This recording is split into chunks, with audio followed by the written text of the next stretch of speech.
आगम ते जीनवरे भाखियो गणधर ते अड़े राखियो ते अनोरस जेणे चाखियो ते हुओ शिव सुख साखियो ते हुओ शिव सुख साखियो। आगम ग्रंथों की एक विशेष महत्वपूर्ण बात कि इस आगम ग्रंथों के अंदर अधिकांश मार्गदर्शन जो दिया गया है वह साधु जीवन को मद्देनजर रखते हुए दिया गया है, क्योंकि गृहस्थों को भी आके मोक्ष में यदि पहुंचना है तो उसके लिए साधु बनना तो आवश्यक है। साधु जीवन के बिना मोक्ष की संभावना नहीं है। इसलिए प्रत्येक श्रावक के जीवन के अंदर एक लक्ष्य होता है कि मैं कभी साधु बनूं। अब साधु जीवन की आचार परंपरा जो है वह विशेष रूप से अन्य धर्मों से कड़ी चुस्त है, एकदम कठिन है। और इसलिए आज भी दुनिया के अंदर जैन साधु को एक अजायबी, एक आश्चर्य माना गया है। क्या आज भी ऐसा जीवन कोई जी पाता है? हाँ, जी पाते हैं। जैन साधु ऐसा जीवन जीते हैं कि जो न आग को, न कच्चे पानी को, न वनस्पति को, किसी को हाथ भी नहीं लगाते। रात्रि के समय अपने स्थान से बाहर नहीं जाते। दिन के समय भी बिना कारण वो मकान से बाहर नहीं जाते और दिन प्रतिदिन अपनी आराधना में ही लीन रहते हैं। जब इतनी कड़ी जीवन शैली, इतनी कठिन जीवन शैली भगवान महावीर ने बताई है तो संभव है कि सभी साधु एक जैसे नहीं होते। सभी जीव, सभी मनुष्य एक जैसे नहीं होते हैं और इसलिए हर एक आत्मा एक तरह का चुस्त और कठिन जीवन जी नहीं पाते हैं। और कभी कभार कर्म के उदय के हिसाब से उसके जीवन में, उसके व्रतों में, उसके नियमों के अंदर वह शिथिल भी हो जाता है। उससे गलती भी हो जाती है, संयोग की वजह से भी गलती हो जाती है। वैसे समय में साधु जीवन में उसको बनाए रखना है तो क्या करना चाहिए? उसका इलाज भगवान महावीर ने 6 छेद सूत्र में बताया है। उसमें से पहला छेद सूत्र कल हमने देखा, उसके बारे में कुछ स्वाध्याय किया और उसका नाम था निषिद्ध सूत्र। आज मैं आपके सामने लेके आया हूं महानिषिद्ध सूत्र। निषिद्ध और महानिषिद्ध दोनों के बीच में डिफरेंस क्या है? कुछ नहीं। दोनों में अंदर सब्जेक्ट एक ही है, लेकिन निषिद्ध और महानिषिद्ध नाम ही बता देते कि निषिद्ध से महानिषिद्ध बड़ा होगा। महानिषिद्ध सूत्र बड़ा सूत्र है और साधु जीवन के अंदर जो साधु महानिषिद्ध सूत्र का योगदान करता है वही साधु दीक्षा, उपधान आदि करा सकता है। जो साधु यह आगम ग्रंथ का योगदान नहीं कर पाता है उसको दीक्षा आदि देने का कोई अधिकार नहीं मिलता है। तो इसके ऊपर से आप मान लो कि यह आगम ग्रंथ कितना महान होगा और कितना गंभीर होगा। दूसरी बात कि कहा जाता है आगम ग्रंथों में भी कहा है कि जिन शासन 21,000 साल तक टिकने वाला है, तब ये 5वां आरा जो है उसके अंत तक यह आगम ग्रंथ भी टिकेगा, महानिषद सूत्र भी टिकेगा। जिस दिन यह ग्रंथ का विच्छेद हो जाएगा, यानी कि इस ग्रंथ को जानने वाला कोई साधु नहीं रहेगा इस दुनिया के अंदर, तब इस ग्रंथ का विच्छेद हो जाएगा। और जब विच्छेद होगा तब कहते हैं कि 48 आवर्स तक इस सृष्टि के अंदर अंधकार छा जाएगा। सूर्य होते हुए भी, बादल नहीं होने के बाद भी अंधकार छा जाएगा। मतलब यह आगम ग्रंथ इतना महिमावान है। दूसरे एंगल से देखें तो यदि यह आगम ग्रंथ नहीं रहेगा तो इस सृष्टि के अंदर धर्म नहीं रहेगा। यह आगम ग्रंथ साधु को साधु के रूप में बनाए रखने के लिए है।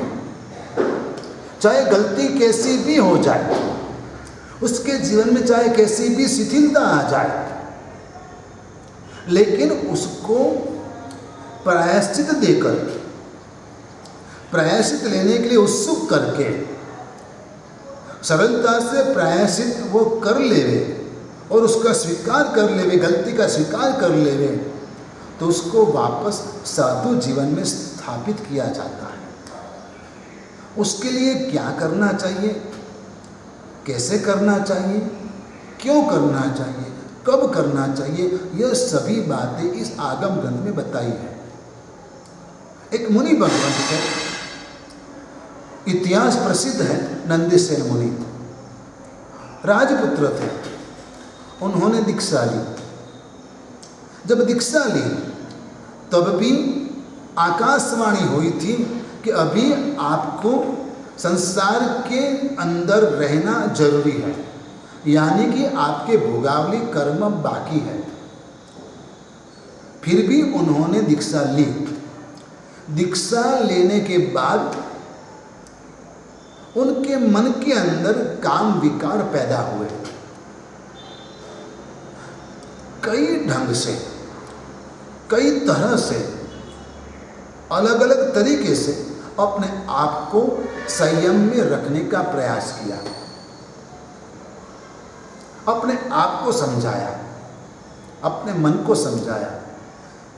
गुरु भगवान ने बताया तप करो तो तप किया, गुरु भगवान ने बताया स्वाध्याय करो, स्वाध्याय किया, गुरु भगवान ने बताया कौशक करो, कौशक किया, बहुत कुछ किया। गुरु भगवान ने कहा भक्ति करो, परमात्मा की भक्ति की, सब कुछ किया, फिर भी उनके काम विकार शांत नहीं हुए। तो हैरान हो गए कि साधु जीवन में मैं रह कैसे पाऊंगा, टिक कैसे पाऊंगा। तो वो सुसाइड करने के लिए पर्वत की चोटी पे चढ़ गए। उन्होंने सोचा अब रहा नहीं जाता है और साधु जीवन में ऐसा कुछ किया नहीं जाता है, प्रतिबंध है और नियम है, मैंने व्रतों का स्वीकार किया है, तो ये कुछ होगा भी नहीं, कर भी नहीं पाता हूँ, तो अब रहा भी नहीं जाता है, मैं क्या करूँ। शरीर में इतने विकार पैदा हो गए, मन इतना खराब हो गया, बार बार यही सोच, तो मरने का विचार किया कि मैं मर जाता हूँ, सुसाइड कर लेता हूँ। पर्वत की चोटी पे चढ़ गए। उस वक्त वो पर्वत की एक शिला के ऊपर एक चारण मुनि वहाँ खड़े थे। चारण मुनि का मतलब है कि उनके पास चारण लब्धि होती है, अपनी विद्या से वो कहीं भी उड़ के जा सकते हैं। वैसे चारण मुनि वहाँ पर कौशक ध्यान में खड़े थे। उन्होंने साधु भगवान को देखा और वो समझ गए कि यह सुसाइड करने के लिए आया है, आपघात करने के लिए आया है, मरने के लिए आया है। चारण मुनि ने उन्हें रोका और उन्हें समझाया, रोका। मरने से कर्म छूटते नहीं हैं, मरने से पापों से बचा नहीं जाता है, धर्म करने से पापों से बचा जाता है। और कर्म से बचा जाता है। लेकिन मैं क्या करूं, मुझे रहा नहीं जाता है, मेरे कर्म इतने भारी है। उस वक्त देववाणी भी हुई, आकाशवाणी भी हुई और कहा कि यह आपका अंतिम जन्म है, आप इसी जन्म में मोक्ष में जाने वाले हो और इसलिए यहाँ से जंप लगाओगे फिर भी आपकी मौत नहीं होगी, क्योंकि आपको आखिर मोक्ष में जाना है। तब क्या करो? तो नंदीसेन मुनि उस वक्त वो चारण मुनि को अपना साधु वेश सुपुर्द कर देते हैं कि अब मैं अभी साधु जीवन में रहना नहीं चाहता और मैं नहीं रह पाऊंगा। और साधु वेश चारण मुनि को देकर नंदीसेन मुनि गणिका के घर जाकर रहने लगे, यानी कि वेश्या के घर। हालांकि गणिका और वेश्या में कुछ डिफरेंस है, कुछ तफावत है। गणिका जो है वो नाच गान करके पैसा कमाती है और वेश्या जो है वो अपना शरीर बेच के पैसा कमाती है। इतना डिफरेंट है। लेकिन कभी कभार कोई स्त्री दोनों कार्य भी करती है, संभव है, ये संसार है, चलता है। और ये नंदीसेन गए वहाँ पर और उनके घर रहने लगे, गणिका के घर। तपस्वी थे, त्यागी थे, लब्धिदारी थे और राजकुमार थे, पूर्वावस्था के, रूपवान थे, शरीर सौष्ठव था, कुछ कमी नहीं थी। अब साधु जीवन के प्रति लगाव था, साधु जीवन छोड़ना चाहते नहीं थे, लेकिन मजबूरी से साधु जीवन छोड़ना पड़ा, क्योंकि साधु जीवन में रहकर वो गलत करना नहीं चाहते थे। इसलिए उन्होंने ईमानदारी से साधु जीवन का त्याग कर दिया। लेकिन साधु जीवन के प्रति लगाव इतना था कि प्रत्येक दिन, प्रतिदिन 10-10 पुरुषों को जो गणिका के घर आते थे उसको साधु जीवन की महिमा बताते थे, संसार की असारता बताते थे और उनके दिल में वैराग्य का भाव पैदा कर देते थे। उतनी अद्भुत उनकी उपदेश शैली थी। खुद गणिका के घर बैठे हैं और जो लोग गणिका के पास आते मजा करने के लिए, वैसे लोगों को प्रतिबोध करके दीक्षा के लिए तैयार करते थे और दीक्षा दिलवा देते थे। और प्रतिदिन 10 को प्रतिबोध करना उसका नियम था। सोचो तो कितनी ताकत होगी, क्या प्रतिभा होगी, क्या प्रभाव होगा कि गणिका के घर आने वाले लोग धर्म का उपदेश सुने, वैराग्य उसके मन में पैदा हो जाए, वो साधु होने के लिए तैयार हो जाए, और वह भी एक गणिका के घर रहने वाले व्यक्ति से। क्या उसके उपदेश के अंदर ताकत होगी? और प्रतिदिन ऐसा नियम का पालन होता था और जब तक 10 को प्रतिबोध नहीं करते थे तब तक वो खुद पानी नहीं पीते थे। एक दिन ऐसा हुआ, 9 पुरुषों को प्रतिबोध किया, 10वां जो था वो नहीं तैयार हुआ और एक ही बात पकड़ के बैठा, तो फिर आप यहाँ क्यों बैठे हो? यदि संसार इतना बुरा है, विषय वासना इतनी खराब है, वो नरक में ले जाने वाली है, जो कुछ भी है, तो आप यहाँ क्यों बैठे हो? वैराग्य इतना कल्याणकारी है, तो आप यहाँ क्यों बैठे हो? 9 प्रतिबोध प्राप्त कर गए कि 10वां जो है हिलता नहीं है।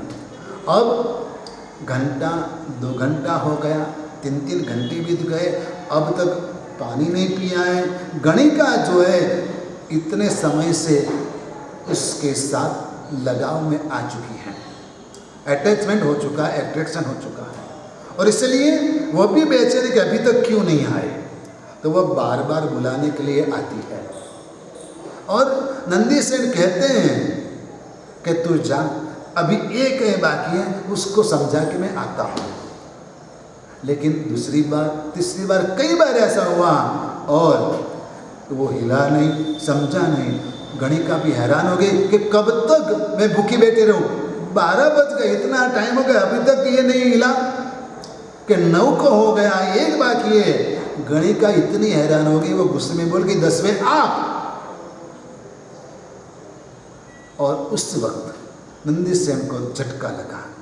हाँ ठीक है, तू कहती है तो 10वां मैं चला जाता हूँ खुद। और वापस नंदीसेन गुरु भगवंत के पास गया और नंदीसेन गुरु भगवंत के पास जाकर पाँव में झुककर चरण स्पर्श करके गिड़गिड़ाते हैं, आंखों के आंसू से गुरु का चरण का प्रक्षालन करते रोते हैं, गुरु महाराज माफ कर दो, बहुत हो गया, बहुत हो गया। और गुरु भगवंत को कहते कि गुरु भगवंत मैंने बहुत बड़ी गलती की है, लेकिन अब मुझे प्रायश्चित दो और प्रायश्चित देकर वापस मुझे साधु बनाओ, दीक्षा दो। और गुरु भगवंत गणिका के घर कई समय तक रहने वाले एक व्यक्ति को वापस साधु बना देते हैं, दीक्षा देते हैं और उसको प्रायश्चित भी देते हैं, उसको प्रायश्चित देते हैं। तो वैसे प्रायश्चितों का विधान इस आगम ग्रंथ के अंदर है और इसलिए इस आगम ग्रंथ का नाम महानिषित सूत्र रखा गया। अब इस आगम ग्रंथ के अंदर कुल 8 चैप्टर है। शल्य उद्धरण, कर्म विपाक प्रतिपादन, कुशल लक्षण, कुशल संसर्ग त्याग, नवनीत सार, गीतार्थ विहार, प्रायश्चित चुलिका और सुसड़ चुलिका। इस रूप से इस आगम ग्रंथ के 8 चैप्टर हैं और यह आगम ग्रंथ भी रात्रि के समय ही गुरु भगवंत शिष्य को अध्ययन कराते हैं।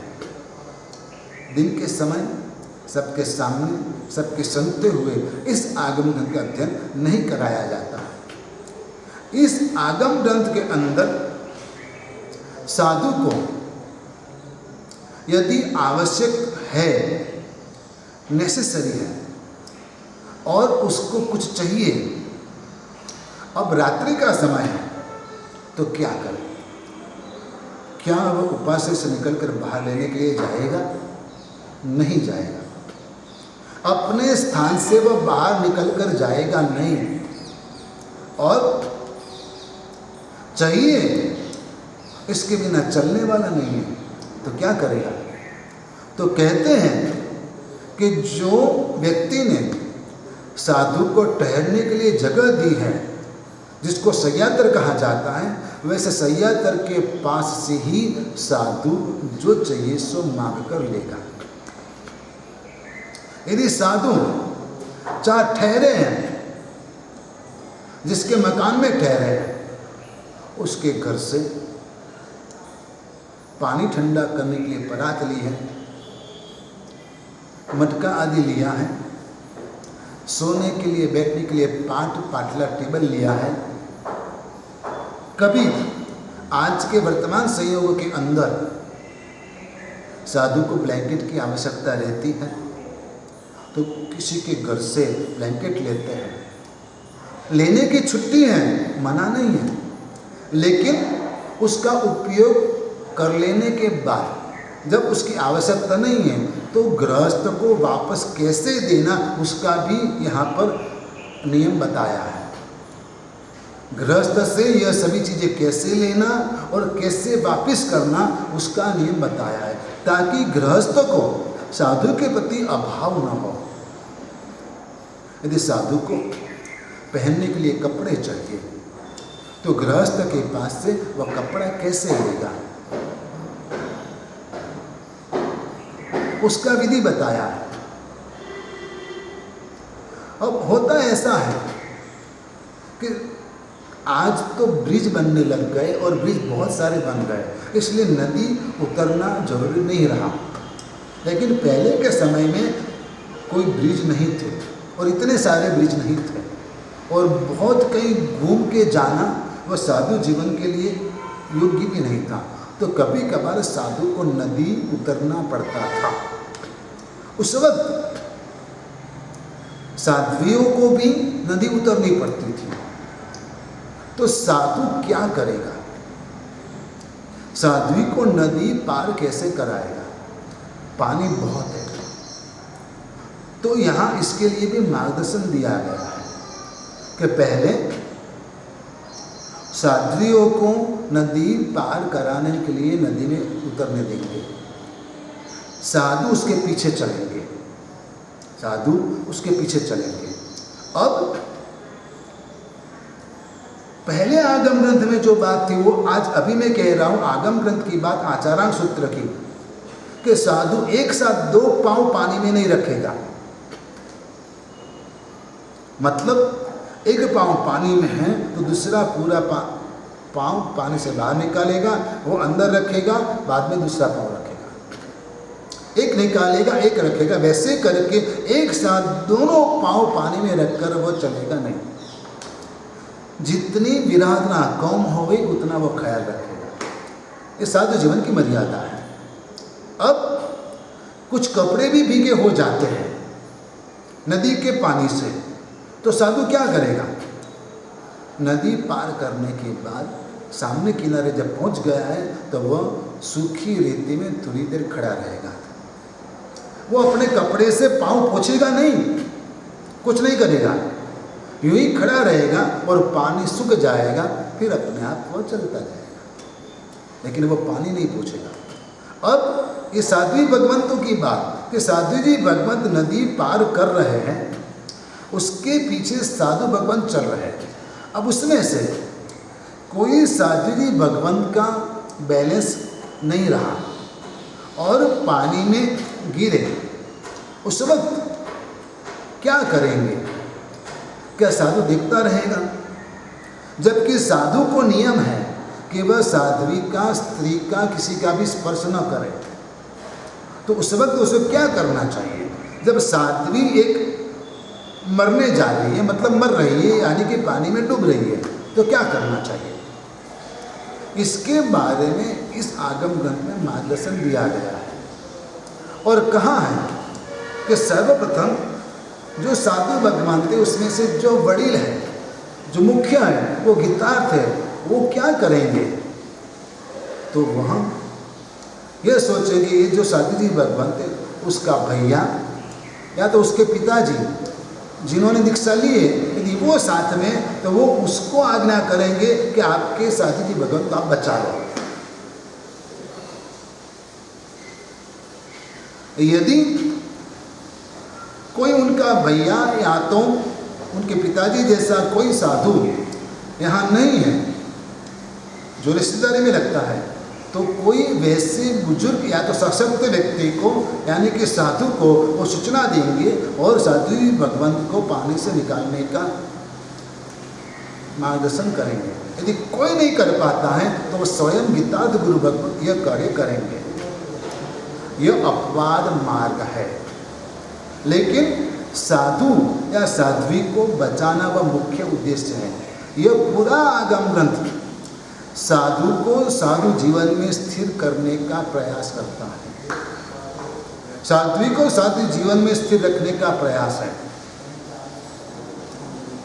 छोटे से छोटा भी पाप यदि हो गया है तो उसका प्रायश्चित करना अति जरूरी है। मन, वचन और काया तीनों से पाप होता है। यदि पाप काया से होता है तभी प्रायश्चित करना वो जरूरी नहीं है। अधिकांश लोग प्रायश्चित तब करते हैं कि जब काया से पाप होता है।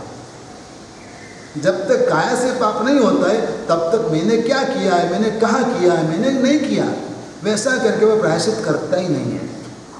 जबकि साधु जीवन में भगवान कहते कि तुझे यदि संसार से पार उतरना है और शुद्ध साधु जीवन तुझे जीना है, या तो तेरे जीवन की तुझे शुद्धि करना है, तो तुझे मन से भी जो पाप किया है उसका प्रायश्चित करना जरूरी है। लक्ष्मणा साध्वी, इन्होंने अपने स्थान में बैठे हुए एक बार एक चिड़िया को अपनी चिड़िया से प्यार करते हुए देख लिया, उसकी शारीरिक चेष्टा देख ली। उस वक्त लक्ष्मणा साध्वी जी के मन के अंदर गलत विचार आया कि तीर्थंकर परमात्मा तो निर्वेदी हैं, उनको कहाँ पता है कि मनुष्य को क्या होता है, कैसी पीड़ा होती है, कैसी वेदना होती है, वैसा गलत सोच लिया। अब उसके मन के अंदर विचार आया कुछ समय बाद, अरे मैंने गलत सोच लिया, लेकिन अब उसका प्रायश्चित मैं कैसे करूं? तो लक्ष्मण साध्वी जी भगवान के पास जाते हैं, लेकिन वो दूसरे के नाम से प्रायश्चित लेते हैं। दूसरे के नाम से प्रायश्चित लेते मतलब पूछते हैं भगवान को, हे परमात्मा, किसी ने यदि ऐसा सोचा हो तो उसका प्रायश्चित क्या होता है? तो भगवान ने उसका प्रायश्चित बता दिया, जबकि भगवान सर्वज्ञ थे, सब कुछ जानते थे, लेकिन जब तक नहीं पूछा जाता तब तक कुछ बताते नहीं। लक्ष्मण साधु जी ने सुन लिया, भगवान ने जो प्रायश्चित बताया वो खुद करने लगे। भगवान ने जितना प्रायश्चित बताया तो उससे कई गुना प्रायश्चित लक्ष्मण साध्वी ने किया, लेकिन शास्त्रकार भगवान कहते हैं कि फिर भी लक्ष्मण साध्वी का पाप की शुद्धि नहीं हुई, उसका प्रायश्चित संपन्न नहीं हुआ। क्यों? कि उन्होंने खुद भगवान के सामने अपनी गलती मानी नहीं, मन के अंदर शल्य रखा, मन में पाप रखा, बात छुपा के रखी कि मैंने खुद ऐसा सोचा था। जब यदि खुद को छुपा कर कोई पाप का प्रायश्चित करना चाहता है तो उससे बड़ा पाप कोई नहीं हुआ। कहते हैं कि लक्ष्मण साध्वी ने इतना तप किया फिर भी उसका आनंद संसार बढ़ गया। अब एक साधु जी भगवंत थे जिसका नाम है रज्जा साध्वी। उनकी साथ बहुत साध्वियाँ थी और आचार्य भगवंत जिसके सानिध्य में साध्वी थी वो आचार्य भगवंत का नाम था भद्र और उनके 500 साधु थे और 1200 साध्वियाँ थी। अब उसकी जो साध्वी थी रज्जा साध्वी, उसको शरीर के अंदर कुष्ठ रोग लागू हो गया। अब साधु जीवन है, साधु जीवन के अंदर आज सभी साधु श्वेतांबर मूर्ति पूजक परंपरा के सभी साधु बॉइल्ड वाटर यूज़ करते हैं, उबाला हुआ पानी। वो भी कैसा पानी होना चाहिए कि वो उबाल जो है पानी गर्म करने समय 3 बार आनी चाहिए, वैसा पानी आज साधु यूज़ करते हैं। पहले के समय के अंदर अलग अलग तरीके से अचित किया हुआ जल का यूज साधु करते थे। आज भी अन्य संप्रदाय में ऐसा होता है, जैसे कि धोवण का पानी, चावल धो देते हैं और उसके बाद जो पानी रहता है वो पानी, चावल उबालते हैं उसके बाद जो पानी रहता है वो पानी, बर्तन धो देते हैं और बर्तन मिट्टी से धोते, राख से धोते, भस्म से धोते, भस्म किसके धोते उसका पानी। वैसा अलग अलग तरह का पानी साधु के जीवन में उपयोग में आता था जो अचित हो जाता था। लेकिन आज हमारी परंपरा में यह नहीं रहा, अन्य परंपरा में अन्य संप्रदाय में ऐसा है कि ऐसा पानी यूज करते हैं।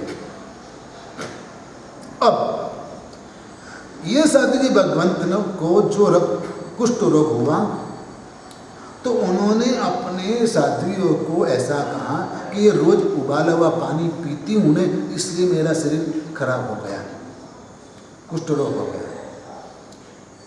जब मुख्य साध्वी ऐसा कहती है तो दूसरी साध्वी भी कोई जो ये सुनकर घबरा गए कि हमको ऐसा हो जाएगा तो उन्होंने कच्चा पानी वापरना चालू कर दिया। कितना बड़ा भयंकर पाप। दूसरी साध्वियाँ अपने नियम में मक्कम रही, लेकिन कई साध्वियाँ ऐसी गलती करने लगी। अब साधु जी भगवान को पता चला कि अरे रे मेरे बोलने से ऐसा हो गया। तब उन्होंने गुरु भगवान के पास जाकर प्रायश्चित किया। जब प्रायश्चित किया तब उनके ये पाप की शुद्धि हुई। यदि ऐसा प्रायश्चित नहीं करते तो अनंत संसार बढ़ जाता है। आत्मा को कई जन्मों तक संसार में भटकना पड़ता है। और इसलिए पापों की शुद्धि करना है, पापों का कर्जा दूर करना है, तो प्रायश्चित सबसे बड़ा उपाय है। और यह प्रायश्चित की बात इस आगम ग्रंथ में बताई गई है। और इसलिए इस आगम ग्रंथ को महानिषिद्ध सूत्र कहा गया है। बहुत कुछ बातें इस आगम ग्रंथ के अंदर और भी है, उसको भी कुछ अंश से मैं आपको बताऊंगा, क्योंकि आपको साधु जीवन के प्रति अहोभाव पैदा करना है। मुझे साधु के प्रति अहोभाव पैदा करना है, क्योंकि जैन होते हुए भी कई जैनियों को साधु के प्रति अहोभाव नहीं है। और मंदिर में जाते हैं, भगवान को पूजते हैं, भगवान की पूजा करते, भगवान के पीछे लाखों रुपया खर्च करते, लेकिन साधु की केयर नहीं करते हैं। और इसलिए वर्तमान जीवन के अंदर साधु को वर्तमान की वास्तविकता बताकर अपने आप को समाज के अंदर ऊपर उठाना है।